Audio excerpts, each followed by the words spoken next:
Hi, everyone. My name is Nina Sanford. I am a GI radiation oncologist at UT Southwestern in Dallas, Texas. I'm also the principal investigator of NRG GI011, a phase 3 randomized trial of dose-escalated radiation in locally advanced pancreas cancer patients, also known as LAP100. So our trial activates today, June 11, 2025. So I just wanted to make a short video on our study. Hopefully, if you're watching this, you're potentially considering opening up our trial at your institution or wanting to know more about our study. So I thank you for taking the time. All right, so let's get right into it. What is the goal of our study? What are we aiming to do? So our primary objective is to evaluate whether dose-escalated radiation improves 3-year overall survival as compared to standard treatments without dose-escalated radiation in locally advanced pancreas cancer patients whose tumors are without radiographic progression and who achieve a biochemical response, meaning a drop in CA19-9 after an initial intro-level chemotherapy. I'll go over that in more detail in the subsequent slides. Starting with some background and rationale for our study, we know that multi-agent chemotherapy is standard of care in locally advanced pancreas cancer, but with this treatment, outcomes remain poor, with a median survival from diagnosis under 2 years. The role of additional radiation after chemotherapy remains controversial. There have been randomized trials assessing standard dose chemoradiation, meaning 50 to 54 gray in 28 to 30 fractions, after initial chemotherapy that have not demonstrated a survival benefit, and some examples are listed here. More recently, there have been single-arm studies of dose-escalated radiation that shows that the addition of radiation may confer a survival improvement, such as a series or multiple series from Memorial Sloan Kettering and a trial of MRI-guided adaptive radiation, the SMART trial. However, this has not been shown in a randomized fashion with a direct comparison to standard of care treatments. And these are mostly done at sort of select institutions with select patient populations. So we don't yet know if this regimen is efficacious or safe in a cooperative group, sort of large, multi-institutional, national, even international setting. That's why we think it's really important to assess this question in a phase 3 randomized controlled trial. So let's get into our study. What are the inclusion criteria? So patients need to have pathologically proven diagnosis of pancreatic ductal adenocarcinoma. They have to have locally advanced unresectable disease. Their performance status has to be ECOG 0 to 2. And at the time of enrollment or randomization, the patient must have received 4 to 6 months of chemotherapy with FOLFIRINOX, NALIRIFOX, which is FOLFIRINOX with liposomal irinotecan, or nab-paclitaxel or gemabraxane. Those are standard of care chemotherapy regimens for this disease setting. They have to have restaging scans without radiographic progression. And they have to have repeat labs with a CA19-9 showing at least a 50% decline from baseline or a drop to normal values with the absolute value less than 100.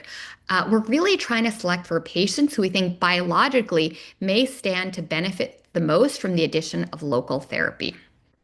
And this is all detailed in section 3.0 of our protocol. All right, let's get right into the study schema. As I mentioned, patients get 4 to 6 months of standard of care chemotherapy, and presuming they meet the inclusion criteria, they're randomized 1-to-1 to dose-escalated radiation, that's the experimental arm, versus a control arm, including standard of care options, which include additional chemotherapy, observation if the patient has received 6 months of chemotherapy, or standard dose chemoradiation, and this is at the physician's discretion.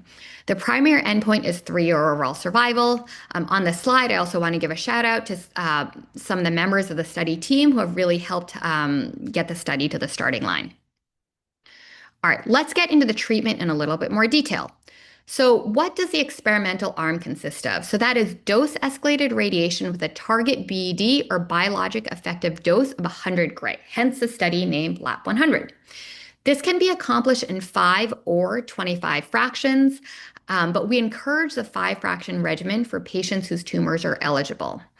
On that regimen, patients get 5 fractions at 10 gray each to the high dose volume and an elective volume that goes slightly lower at 6.6 gray times 5 fractions. MR or CT guided radiation is permitted. Adaptive or non-adaptive radiation is permitted.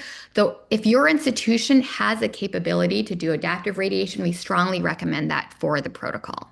For each patient randomized to the experimental arm, we'll be doing real-time radiation quality assurance to look at the contours and the plan to make sure that they fulfill the trial requirements. Standard dose chemoradiation is 50.4 to 54 gray in 1.8 gray fractions, which amounts to 20 to 30 fractions.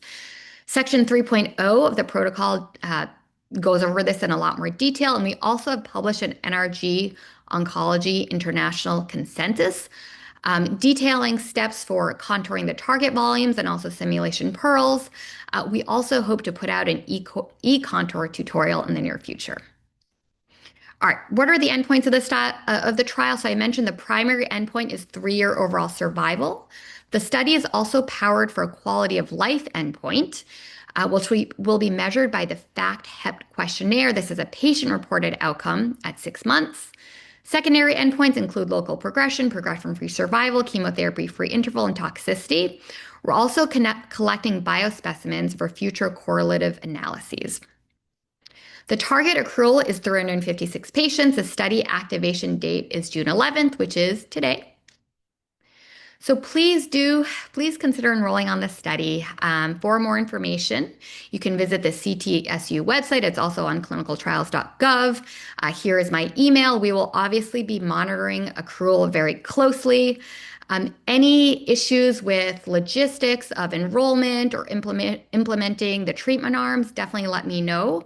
We know that a study that doesn't accrue isn't very helpful for our field. Anyway, on that positive note, we are really grateful for the opportunity to assess this question in the cooperative group setting and hopefully improve the standard of care for patients with locally advanced pancreas cancer. Thank you.